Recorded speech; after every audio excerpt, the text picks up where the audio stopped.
Twubake umuryango nyarwanda ni ikiganiro cya Minisiteri y'Uburinganire n'Iterambere ry'Umuryango MIJEPRO.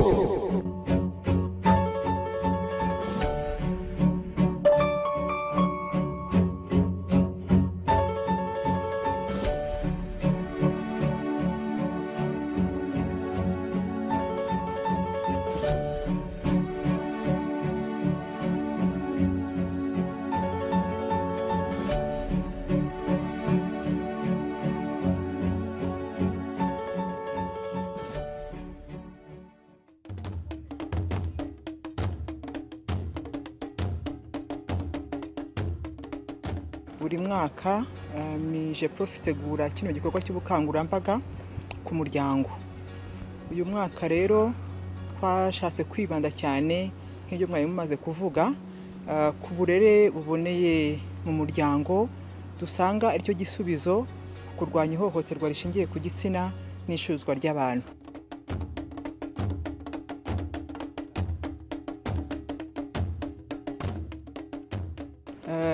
Ubukangurambaga buzatangira ku itariki ya 11 z'ukwezi kwa 11, buzatangirira mu karere ka Gatsibo, ubwo no gutangira ku rwego rw'igihugu, tuburangirize mu karere ka Ngororero ku itariki 10 z'ukwezi kwa 12.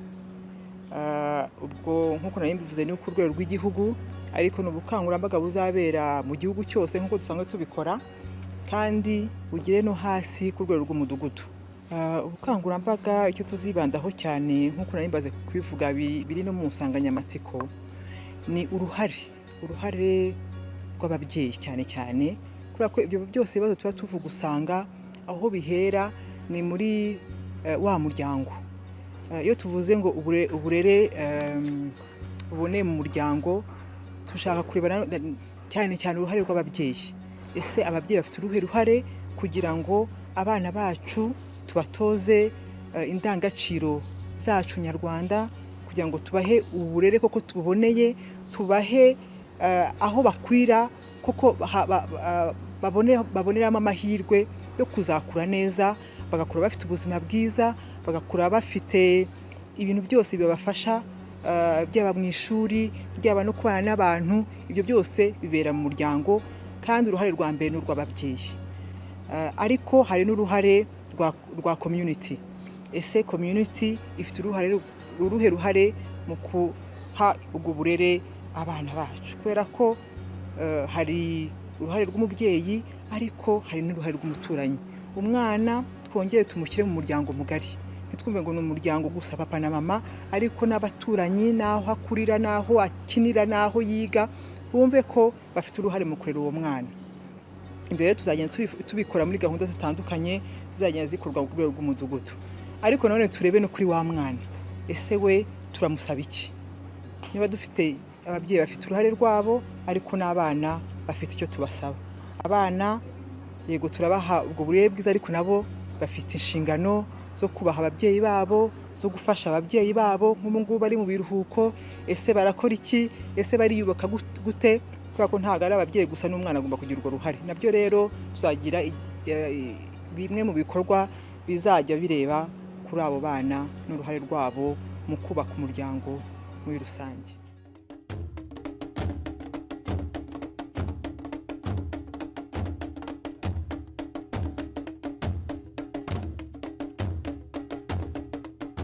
Mu Kinyarwanda iyo umwana bavuze ko yarezwe, icyambere aba afite ikinyabupfura. Ikinyabupfura rero kigaragarira ku myitwarire y'umwana, uko yambaye, uko asubiza abantu, uko ndetse no kugera kuko afungura n'uko anywa, afata ibyo ifunguro, bigaragaza uburere bw'umwana. Bigafata n'uko umwana agenda mu nzira, imyitwarire y'umuntu atambuka, ubona ko umuntu aratambuka ukabona ko yarezwe. Umuntu yaganira n'abandi ukamenya ko yarezwe. Mwakwicarana no mu modoka ukamenya ko wicaranye n'umuntu warezwe. Mwahurira mu nzira mubisikanye ukumva ko afite uburere. Icyo rero kirabuze muri iki gihugu cyane cyane, ntabwo ababyeyi ari benshi bafite uburere nk'ubwo igihugu gikwiriye.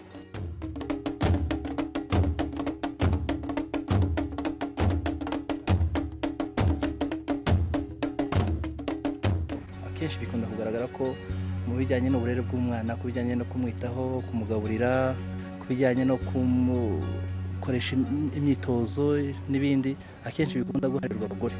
Ariko mu by'ukuri hari ikibazo gikomeye abagabo batabigizemo uruhare, kuko uko iterambere rigenda riza usanga akenshi byakorwa kubera ko abagabo nibo bajya gushakisha ibibeshaho umuryango. Ariko kuri iki gihe ari umugabo ari umugore, buri wese ari mu bikorwa byinjiriza umuryango umutungo. Byaba bigoye rero kugira ngo umugabo amurekere izo nshingano zindi zijyanye n'uburere bw'abana no kwita ku mwana. Ntabwo umugore yabishobora wenyine, ajya gukorera amafaranga, atangira akazi saa moya, arangiza akazi saa 12, narangiza agaruke aze gukora za nshingano zo kwita ku burere bw'umwana wenyine. Icyo gihe byamugora. Koko mu by'ukuri umugore n'umugabo nibo bagize urugo. Ubundi mu Kinyarwanda bavuga ngo umuryango ugizwe n'umugore, umugabo n'abana. Noneho icyo kibazo mbabaje uko twarera abana. Icyambere burya umugore niwe ugira uruhare runini rwo kwiyegereza abana, yaba ari umuhungu yaba ari umukobwa. Kuko twebwe igihe kinini abadamu nitwe tuba turi mu rugo, yaba dutetse nka nimugoroba tukicara muri salo tukaganiriza abana.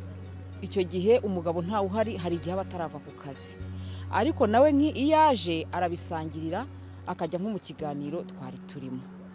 Mu by'ukuri nk'abana b'abakobwa ushobora kubashishikariza kugira ngo batajya mu busambanyi, ukababwira ibibi byabwo kugira ngo bazagire imikurire myiza, ukababuza kugira ngo bararikire ikintu udafite, ukababwira uko akazi kawe kameze n'uko ukora, ukababwira uti nzabakorera igishoboka cyose mu bukene bwanjye, mumenye ko ndi umukene, ntimuzararikire icya mugenzi wawe. Nicyo cya mbere ugomba kubwira abana b'abakobwa. Ab'abahungu nabo ukabegera ukababwira uti bana banjye mujye mugera ikirenge mu cyaso, mukore, kandi akazi kose kari akazi. Abana b'abahungu bagera ikirenge mu cyase, bajye bakora nk'uko ababyeyi babo bakora, kandi bumvira inama z'ababyeyi. Mu biganiro bya nimugoroba muri salo niho ababyeyi bahurira n'abana, bakababwira ibibi n'ingaruka bagomba guhura nazo mu mikurire yabo, yaba ku ishuri, yaba mu kiganiro mu nzira bataha, cyangwa n'aho baba bari. Iyo ababyeyi bumvikanye mu rugo, umwana wabonye ijambo, abonye agaciro mu rugo, kuko burya ababyeyi batongana, umwana iyo abibonye nawe abona ko atari byiza, nubwo wenda atabikubwira we mubyeyi we, ariko uburyo umwana abibonamo indi sura mbi, kuko nta burere yafata abona ababyeyi batameranye neza.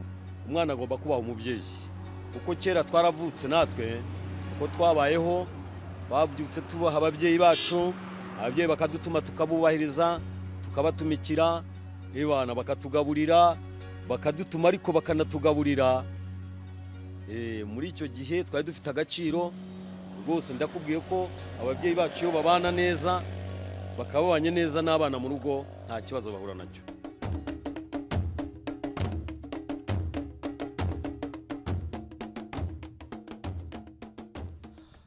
Uruhare rw'ababyeyi ni ruto cyane, kandi uburere bwose akenshi buturuka mu rugo. Igihe umubyeyi atitaye ku mwana ngo amukurikirane, mwarimu uko yakora kose, hari icyo umwana yiyongera yego, ariko uburere buturuka mu rugo, uruhare rw'ababyeyi rurakenewe cyane.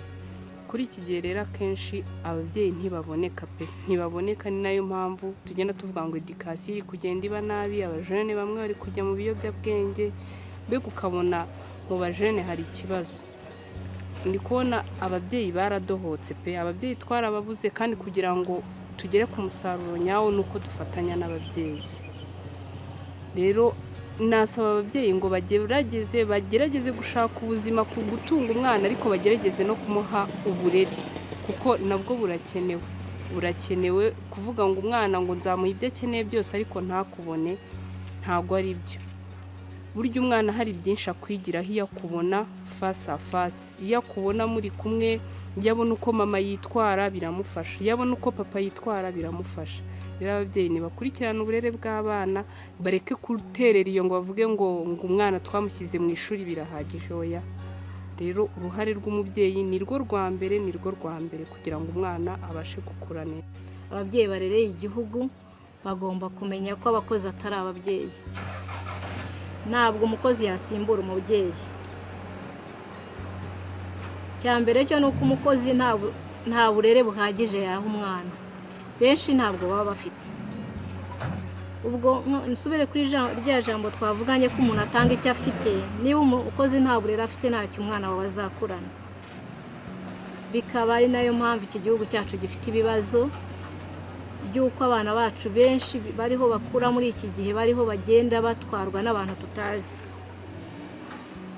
Baragenda batwarwa n'abantu babagurishije, babagura cyangwa bababeshyeshya ibintu bidashoboka kuko badafite uburere.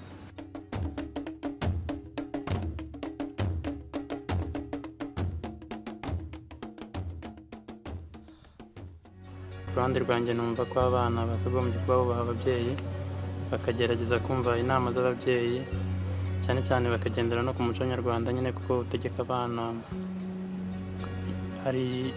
abana nyine kuba bashobora kwitwara neza. Abana bakagerageza kwirinda ababashuka,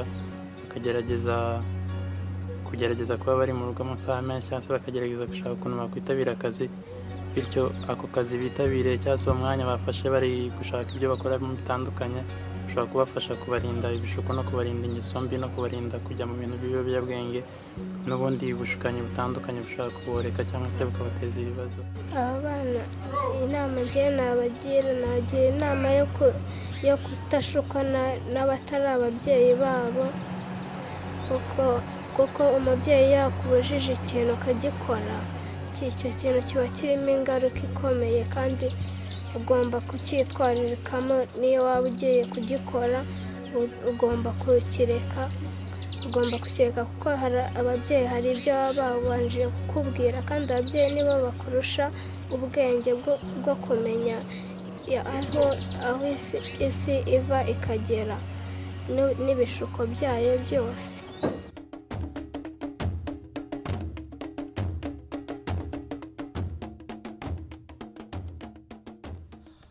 Icyo dusaba abafatanyabikorwa cyane cyane inzego z'ibanze kirakomeye, kubera ko nk'uko nabivuze ubukangurambaga turashaka ko bigera mu gihugu cyose kandi bukagenda bukagera ku rwego rw'umudugudu.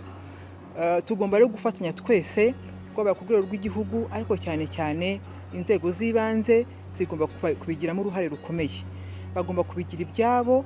Turabasaba rero kugira ngo iyi nsanganyamatsiko koko bayumve mu byo bakora byose muri kuriya kwezi, babyiteho cyane. Nk'ubu ngubu twashyizeho nk'uko mubizi umugoroba w'ababyeyi. Umugoroba w'ababyeyi ni umuyoboro aho abantu bahurira kugira ngo baganire cyane cyane kuri ibyo bibazo, ariko barebe n'ukuntu biyubaka. Turasaba rero abayobozi b'ibanze ku rwego rw'imidugudu ko muri uriya kwezi hose mu gihugu hakorwa umugoroba w'ababyeyi. Bisanzwe bikorwa ariko tugashyiramo ingufu muri uwo mugoroba w'ababyeyi tukaganira kuri izo nsanganyamatsiko. Ese ni ibihe bibazo dufite mu muryango? Ese biraterwa n'iki? Iyo tuvuze ngo ihohoterwa rishingiye ku gitsina, iyo tuvuze ngo abana bagiye kuba inzererezi, ese ngo abana bagiye gucuruzwa, ni iki kibitera? Byose rero usanga byose biba ari uko habaye ibibazo mu miryango. Turagira rero ngo bajye bahuza ababyeyi babafashe kuganira kuri icyo kibazo. Ese ni iki bakora? Ni ubuhe burere? Ni n'uruhe ruhare cyane cyane ngende ndabishyira ku babyeyi? Ni uruhe ruhare? Ni ubuhe mwanya tugomba kugenera abana bacu? Tugomba kubagabaniriza gute kugira ngo nabo bumve koko bafite uwo mwanya mu muryango, bakunzwe, ariko nabo tubasabe nabo kubigiramo uruhare.